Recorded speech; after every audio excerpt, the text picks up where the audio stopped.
Well, welcome back to Piddle in the Marsh for what should have been the September update. But as you can probably tell, my voice is somewhat on the knackered side because I've either been down with COVID again or I've had a bad dose of flu, but I was without my voice for about 2 days, which some people found hilariously funny and enjoyed, e.g. here indoors, but there you go. So I thought it was time to do a bit of an update last week because there's been some new stuff floating around and other stuff has happened.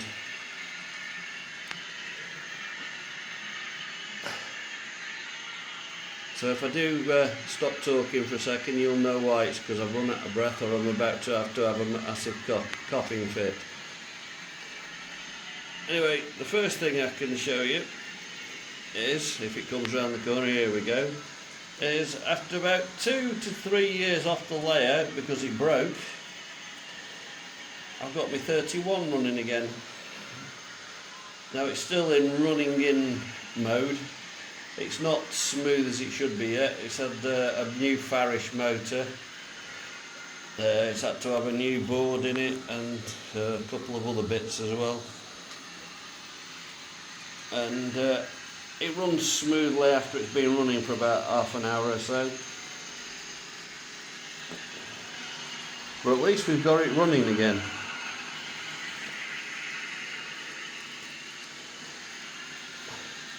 The other little thing that's come back to life is I bought myself a Class 153 in First Great Western, brand spanking new, from a shop up in Doncaster. And surprise, surprise, it being a Dapol, it failed. So with it being so new, I decided, against my better judgment I must say, to send it back to Dapol's service agents, which are, as you know, DCC Supplies, who took it in and then refused to repair it. What they wanted to do was scrap it because it was a Gauge Master Special Edition. It's only one of 100, I believe, and give me a credit for another one, to which I said, there ain't another one.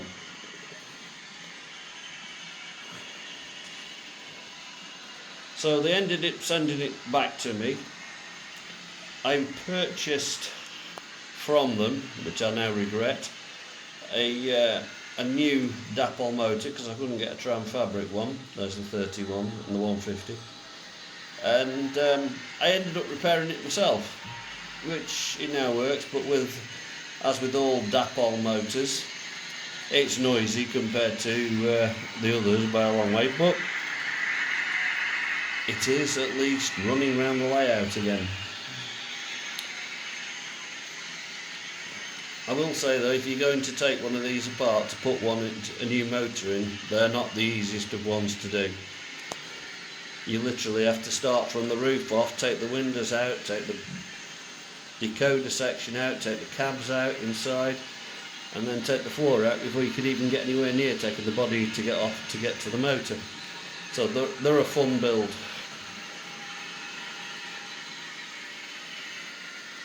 But at least we have it working again. But I don't think I shall be sending anything back to DCC Supplies, that is. I think they well and truly pissed me off with their attitude of scrapping it instead of repairing it. After all, it's a brand new beast, it should have been repaired under warranty.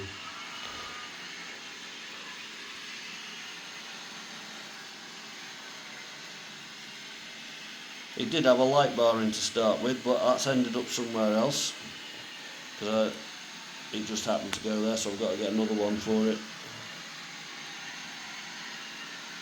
So that's that. Anyway, last week I had a birthday. Yeah, believe it or not, yet another one. So the Piddle folk decided they'd buy me 60002, and my wife Emma treated me to some MJAs.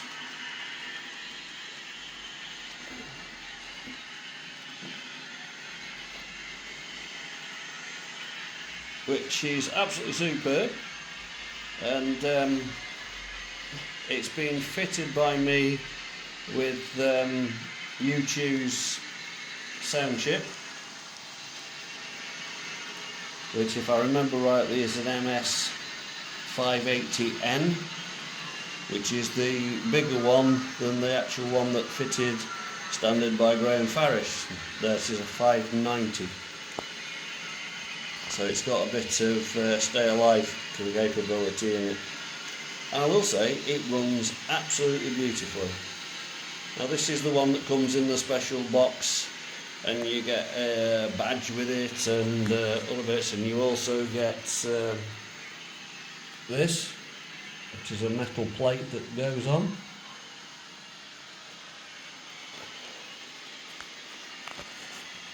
When it comes round again, and it runs really nicely. Now I picked this up, and this is not plug-in because it was paid for by the Piddle folk, so there's no freebies or anything. I got this for 146 quid, complete with the box, which is a hell of a saving from Model Railways Direct at Portishead, though I still think are one of the better suppliers, along with TMC and Derails. And I know he's still got some, and I know the sale has ended, but I'm sure if you wanted one, I'm sure you could negotiate a deal, because I'm sure he wants to get rid of some of them, because I think he's still got 6 left. I think he's got 6 with sound in as well, if you wanted it. Now this thing actually comes with the sound speaker already built in, so it's dead easy. You just plug the chip in and it works. Couldn't be easier. Any idiot could do this. I reckon even my mate Ray Gibson could do this, and he's a mechanical absolute prat when it comes to doing anything involving mechanics or sensible things. Sorry Ray, but it's true and you know it.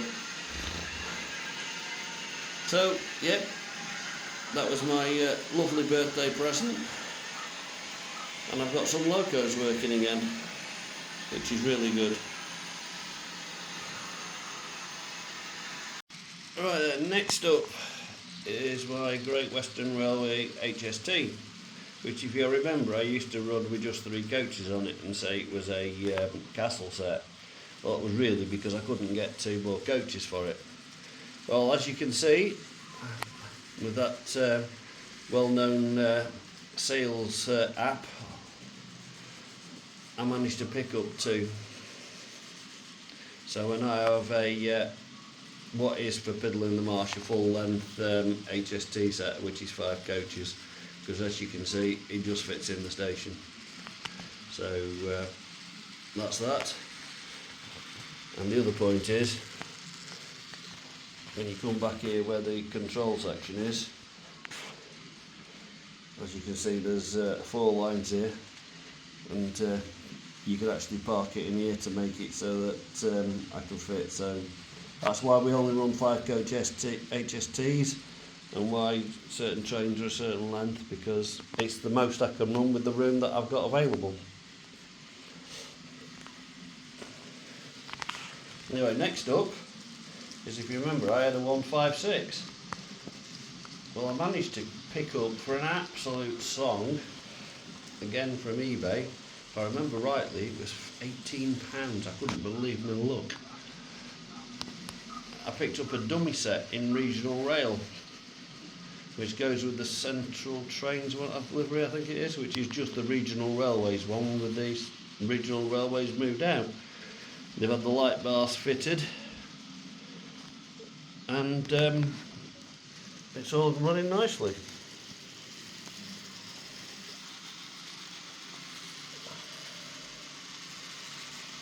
And they do tend to run mostly as a 4-car set, not as a 2-car.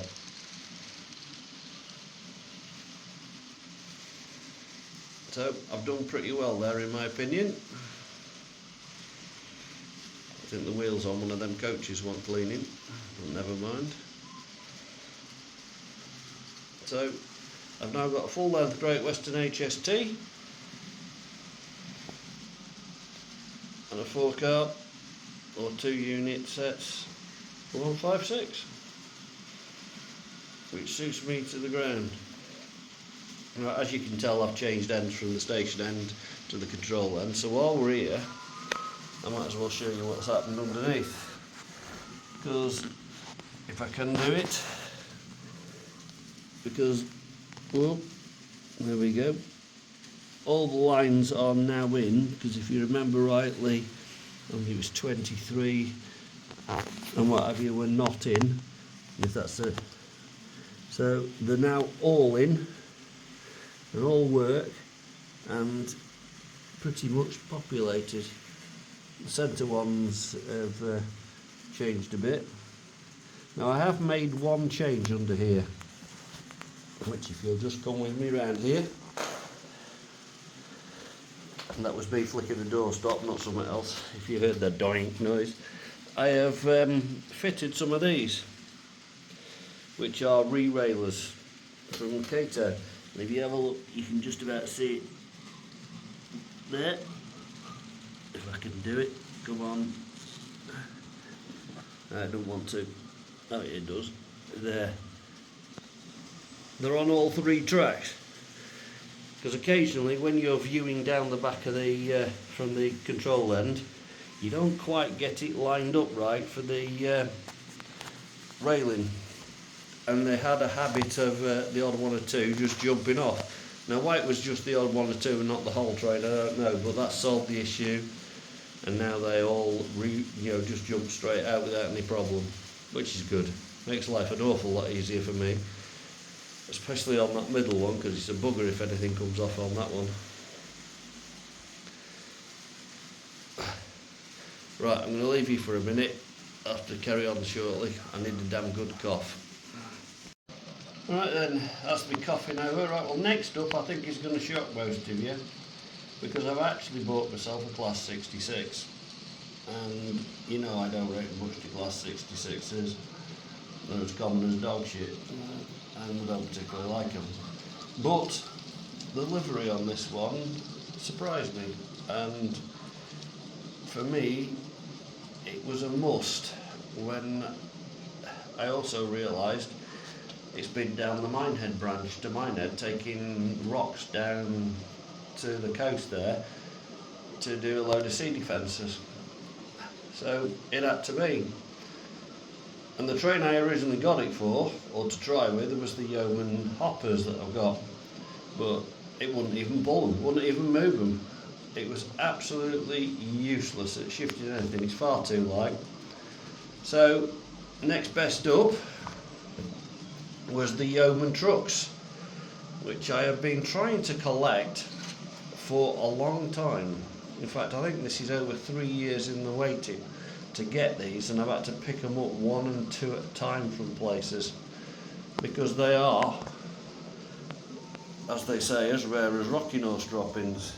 There was plenty of the Tiger trucks with just no branding on, but with the Y on, they were practically impossible to get hold of. Now, I've been pretty lucky in getting hold of these, but I have, some will say unluckily, got only 13 of them. Now, if I can get hold of another one, I will, but I wouldn't like to say what my chances are. But I don't think having 13 of these is giving me COVID or whatever it is. But I will say it pulls them rather nicely. It does go alright, runs very smoothly and very quiet, which for a Dapol is a shock. And I've weathered up the wagons a bit with a bit of white powder, you know, to make it look like a proper Yeoman train, so there you go.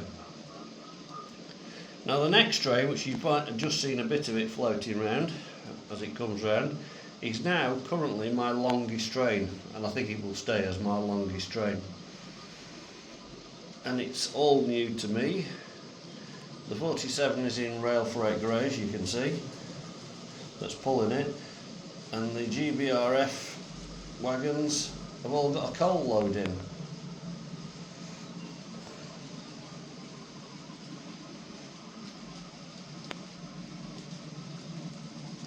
Now this is primarily, of course, for shipping coal to my friend Mr. Wickford for his power station, which still runs on coal and always will. So Eccles Power Station is getting coal specially shipped to it in a special train load from the Panty Down mine, which you can see up there in Court Cocking. I'll pick these again up off that well-known site, second hand. There are 11 of them. One of them has got a completely knackered bogie, so it needs a new one, and there are 2 others here which are currently just looking pretty sat in the station at the minute. Now you probably noticed that there's a load of graffiti on the side of them as well, which is one of the attractions to them. The other one's just plain dirty one, there's no muck on it, you know, graffiti, so it will have to stay there. You also might just be able to see there is a new 37 there as well, Merlin, if I remember rightly. Mirage, sorry. There it is, which is now pulling the steel trucks. That runs smoothly as well. Lovely running beastie. So that's the coal train, and the big shock being Mark's now got a class 66. So look out, Mr. Sheedy, you've got a coal train for Eccles Power Station on the way. And as it's windy, I should think you need it.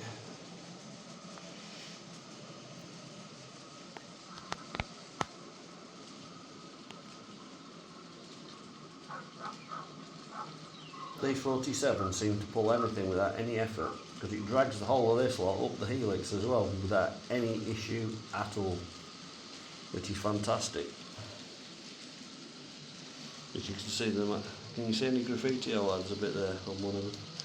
Yeah. And there's some more on the front one there. And on there. I don't know who did them, but they're not bad. Not bad at all. And there's the 66.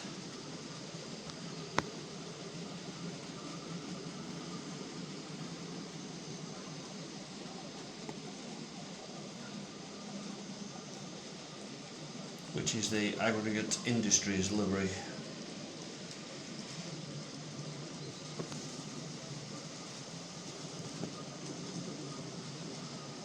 Typical, the coal train gets in the way, but there you go. So that just about covers everything that's new to the layout and all running. And as you can probably guess, that's filled up some of the yard down below. Right, I'm going to go and give my voice a rest because it's getting really croaky and have a drink, and I'll catch up with you again in a bit.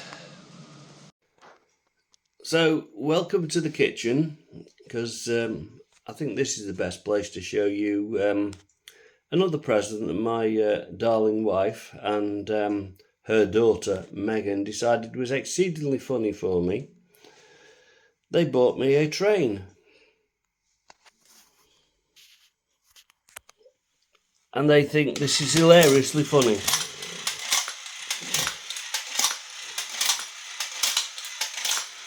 I don't know what you think, but I'm not amused.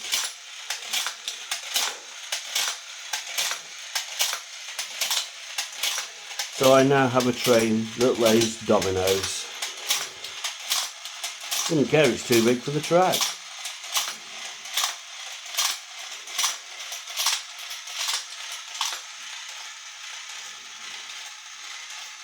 Doesn't even lay a complete circle, only does half of one.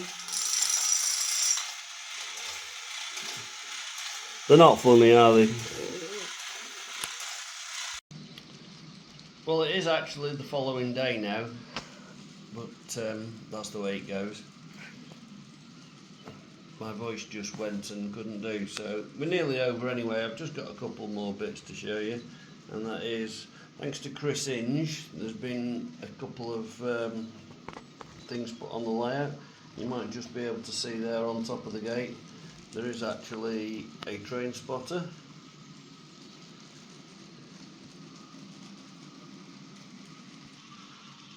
quick shunt round the layout, so you don't have to walk all the way around nowadays. There's another train spotter being put in the field there, and there's a couple of moaning old blokes put on a bench in the field there as well. Now there is also one other bit which Chris sent me, which he insisted had to go on the layout, which I'll show you.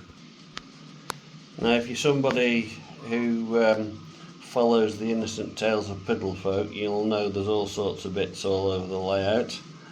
Anyway, one extra bit has been added.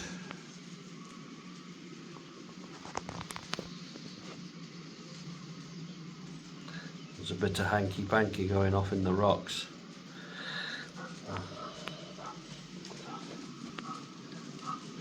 Anyway, wouldn't you believe it's right next to Plunge Box Tunnel as well. So that basically covers everything, and there's the 37 running. And I think that just about covers it for everything this time. I've had a few requests to show you the replacement motor for the high mech, which I have the motor, I just haven't got round to doing it yet. And when I do it, yeah, I will film it and show you how it's done.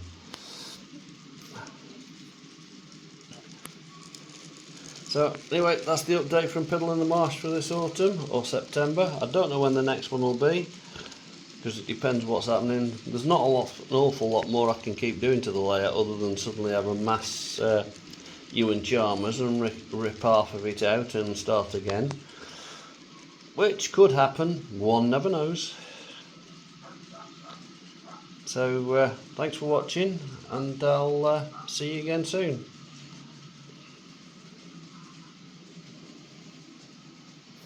I'll just let this train of coal for Eccles Power Station at Wickford disappear, and I'll see you.